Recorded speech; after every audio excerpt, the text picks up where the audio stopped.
बिस्मिल्लाहिर्रहमानिर्रहीम। नाज़रीन अस्सलाम वालेकुम। मैं हूं मुखातब आपसे डॉक्टर ताहिर हुसैन अवान। आज के इस वीडियो में हम आपको बताने वाले हैं दान की बहुत ही इम्पॉर्टेंट बीमारी, जिसको पेडी ब्लास्ट या बबका भी कहा जाता है। तो ब्राउन स्पॉट के बाद ये बीमारी बड़ी जल्दी खेतों में आम नज़र आ जाती है और उसकी पहचान जो है वो बहुत ज़रूरी है, क्योंकि इनके सिम्टम जो है, अलामात जो होती हैं, बाद को खाद की डेफिशिएंसी भी किसी वजह से हो या साल्ट की स्ट्रेस हो, उससे भी बाद को मिलती जुलती हैं।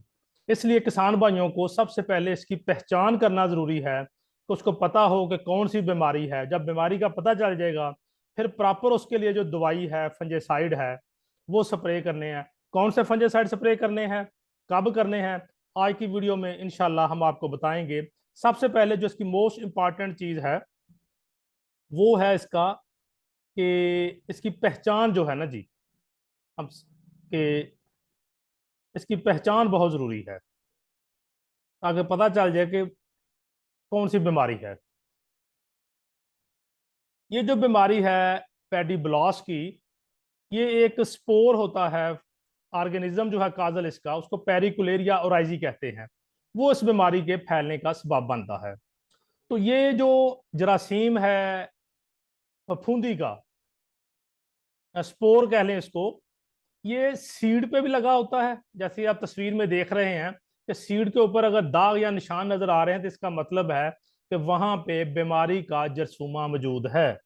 इस किस्म के बीज को काश्त करने से पहले सीड ट्रीटमेंट, यानी बीज को बीमारियों के खिलाफ जहर लगाना बहुत जरूरी है। इसलिए आपने जो भी लिटरेचर किसी कंपनी का, किसी इंस्टीट्यूट का पढ़ेंगे, उसमें लिखा होगा जब सोए का टाइम होता है कि बीज को बीमारियों के खिलाफ फफूंदी कुछ जहर जरूर लगा लें।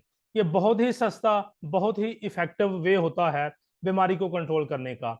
और इस बात ये बीमारी शुरू में ही अगर दानों पे ज्यादा ये जरसूमे हो, तो जो ही सीड से छोटी सी सीडलिंग कोलियोप्टाइल निकलता है, उसके ऊपर ही बीमारी हमला करके उसको मार देती है। आपने देखा होगा, आपका एक्सपीरियंस भी होगा कि बाद पनीरी के अंदर ही पौधे मरने शुरू हो जाते हैं, तो वो भी बीमारी की वजह से होते हैं। तो अगर बीज को प्रॉपर दवाई लगा लें तो बीमारी के चांसेस बहुत कम हो जाते हैं। तो या तो ये बीज से फैलती है या फिर ये हवा से भी फैलती है कि आपके हमसाए में आ गई है, वटों पे किसी इसके जर्सी में मौजूद है, तो वहां से भी ये फैलती है। तो दो इसके मेन जराए हैं, नंबर एक बीज, नंबर दो हवा, जो कि आपके हमसाए से, खेतों से या दूर दराज से भी आपके पौधे तक अगर पहुंचे जरासीम, तो ये पौधों पे शुरू कर देते हैं इफेक्ट करना। अगर मौसम बहुत मोतदिल है इस बीमारी के लिए, जो लो टेम्परेचर है, थोड़ा सा रात ठंडी है, टेम्परेचर कम है और नमी ज्यादा है, हवा में नमी जो है अमूमन 90, 90 प्लस या 90 से प्लस या 90 हो, तो उस वक्त इसका जरसूमा, और पत्तों पे नमी ज्यादा हो तो बहुत जल्दी फैल जाता है। इसके निशान जो हैं, पिछली वीडियो में हमने आपको दिखाए थे निशान, ब्राउन लीफ स्पॉट जो होते हैं, बूरे धब्बे जिसको कहते हैं, उस बीमारी के दाग। और इसमें पहचान बहुत आसान है। इसके आप देख रहे हैं, ये लंबूतरे से आंख की तरह के निशान है, सेंटर से मोटे हैं और साइडों से बारीक होंगे इसके निशान। और उस बीमारी के जैसे आपको पिछली वीडियो में दिखाए कि वो लंबूतरे से होते, जैसे एक लाइन लगी हो, तो किसी साइडों से कटी हुई हो, या आप गन्ने की मट्टी किसी शाख को हाथ से तोड़ें, तो वैसे निशान होते हैं। लेकिन इसके निशान बैदवी शक्ल के कह लें, आंख की शक्ल के कह लें, लंबूतरे से होते हैं, सेंटर से बड़ा और साइडों से छोटा होता जाता है। ये तीन तस्वीरें दिखाई हैं। जो सबसे आप लेफ्ट साइड पे देख रहे हैं, बाएं हाथ वाली, ये शुरू के निशान है। फिर यही निशान बड़े होकर ऐसे बन जाते हैं। फिर आस्ते आस्ते जब ज्यादा बड़े हो जाते हैं तो पत्ते का कलर चेंज हो जाता है। क्यों चेंज हो जाता है? कि ये पौधे के अंदर छोटी छोटी कुदरत ने फैक्ट्री बनाई हैं जो सबज रंग की होती हैं, जो खुरा अपना सूरज की रोशनी को जज़ब करके जमीन से जो न्यूट्रिएंट लिए होते हैं, तो वो खुराक तैयार करते हैं जो पौधे के अपने काम भी आती है और दानों में भी जाती है। तो जब वो फैक्ट्रियां तबाह होना शुरू हो जाती हैं इस बीमारी की वजह से, तो पत्ते का रंग डार्क ग्रीन से लाइट और फिर पेल ग्रीन, और फिर बाद का ज्यादा सिविरिटी हो तो पत्ता बिल्कुल ही तबाह हो जाता है और फसल में नुकसान बहुत ज्यादा हो जाते हैं।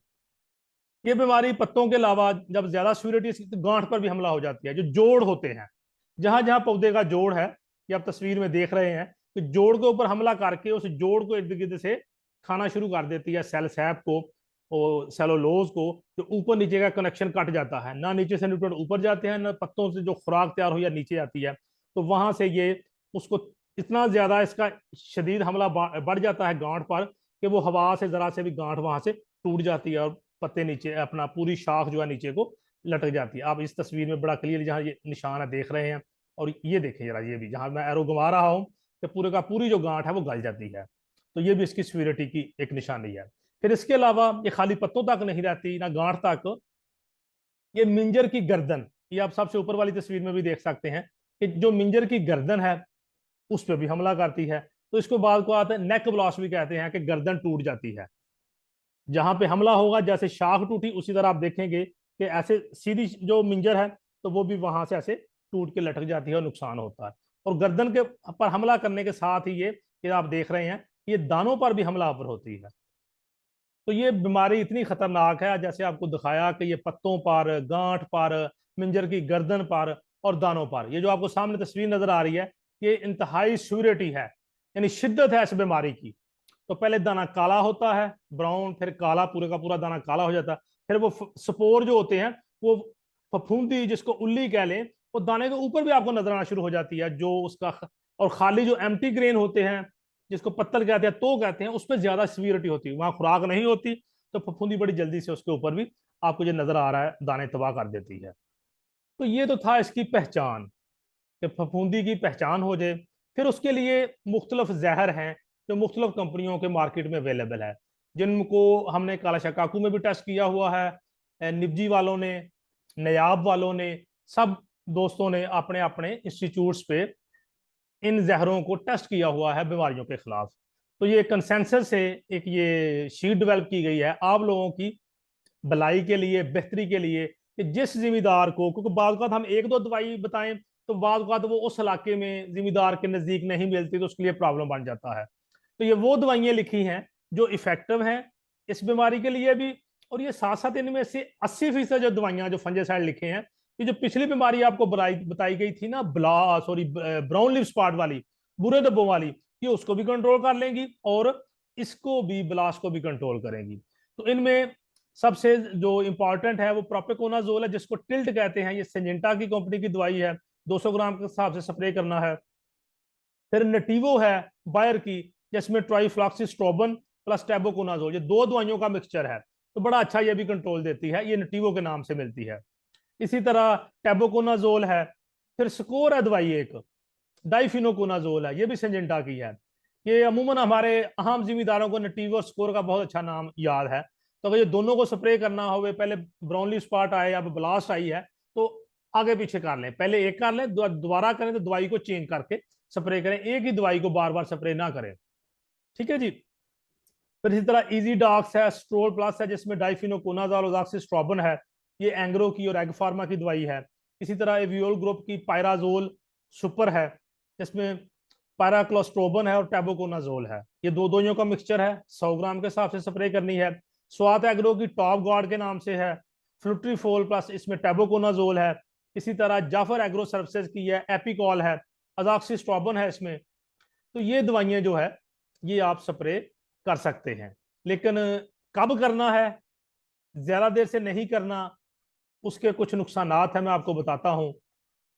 दवाई स्प्रे करने का बेहतरीन टाइम जो है वो ये है कि मिंजर निकलने से पहले, गोब की हालत में, जब आपकी फसल पहुंच चुकी है, इस वक्त अमूमन जिम्मेदारों की फसलें गोब की हालत में पहुंच चुकी हैं, फिर सेंटर से आपने देखेंगे अगर एक शाख को, उसका पेड़ जो है मोटा सा हुआ है और शाख ने पत्ते निकालना बंद कर दिए हैं, तो वो स्टेज है उसकी गोब की हालत में। तो एक स्प्रे उस वक्त करना है। अगर आपको पत्तों पर निशान है, आपके अपने खेत में नजर आ रहे हैं और आप अपने खेतों के इर्द गिर्द चक्कर लगाते हैं, या आपके हमसाये के खेतों में भी, आपके आसपास अगर ये निशानात, बुरे धब्बे या आंख की निशान वाले पत्तों पर नजर आए, तो फौरी तौर पर आपने भी स्प्रे कर देना है, क्योंकि वहां से हवा के जरिए आपकी फसल पर भी आएंगे। दूसरा स्प्रे कब रिपीट करना है, कि जब सारे की सारी मिंजर 100% निकल आए, तो एक स्प्रे तब करना है। ये आप तस्वीर में भी देख रहे हैं कि जब मिंजर निकल आई है, अगर आप उस स्टेज पे स्प्रे करेंगे तो ये इफेक्टिव रहेगा, प्लांट प्रोटेक्टेड, सीड भी प्रोटेक्ट होगा। इस ग्रेन से जो सीड बनेगा, आगे तस्वीर में आप देख रहे हैं सेंटर में, वो ग्रेन प्रोटेक्टेड होगा, यानी उस ग्रेन पर इसके फफूंदी के जरसूमे नहीं लगेंगे, जरासीम नहीं लगेंगे। उस सीड से हम जो अगले साल पौधा ग्रो करेंगे नर्सरी, वो भी हमारी हेल्दी रहेगी। और इस वक्त की जो हमारी क्रॉप है, जब ग्रेन हेल्दी है तो हमारी क्रॉप भी हेल्दी, और हमें मार्केट में रेट अच्छा मिलेगा। अगर दानों पे निशानात आ जाएं तो फसल की खूबसूरती खत्म हो जाती है, क्योंकि उसमें फफूंदी के जरासीम है। और खूबसूरती के साथ साथ एक तो आपका पैदावार में नुकसान भी होता है, और दूसरा आपको मार्केट में रेट भी कम मिलता है।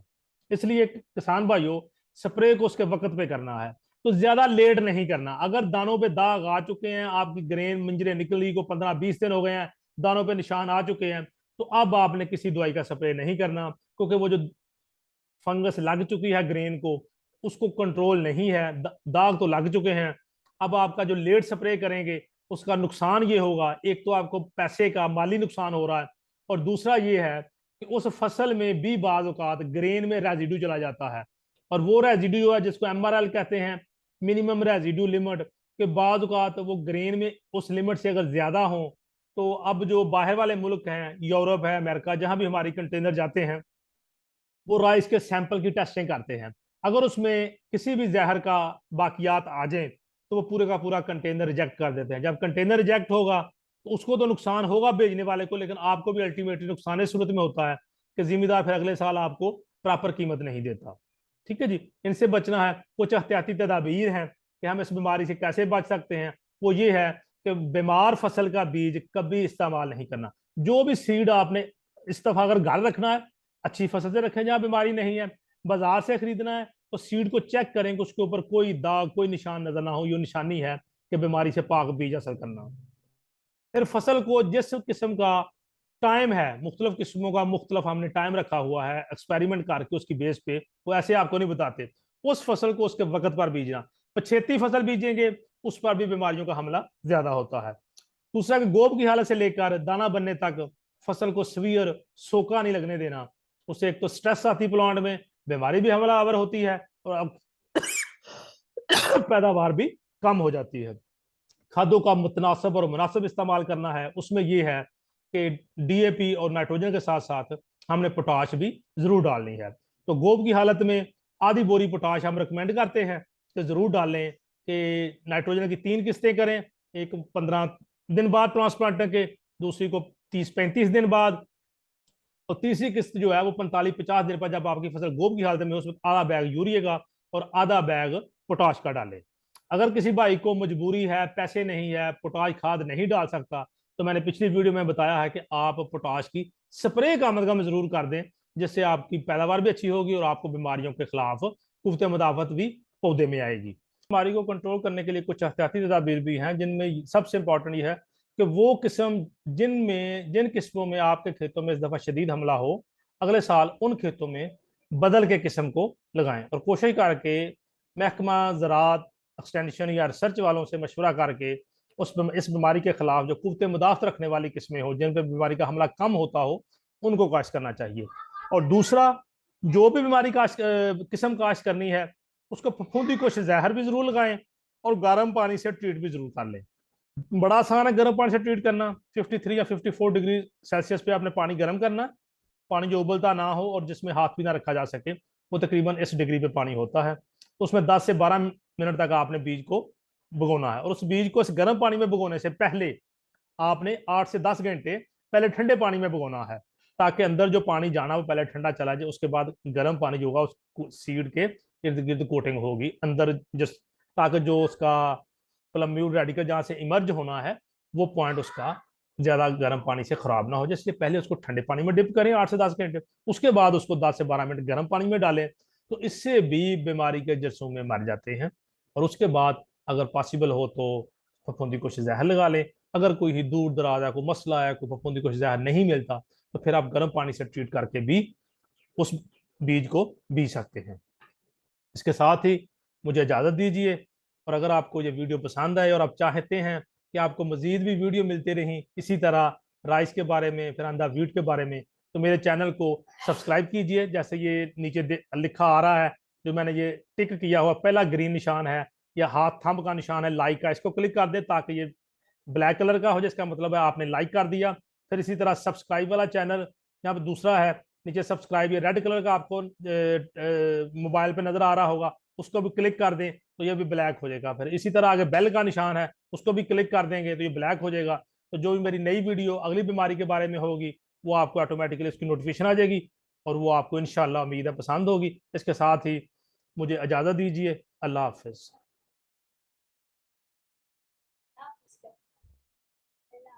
कह रहे हो।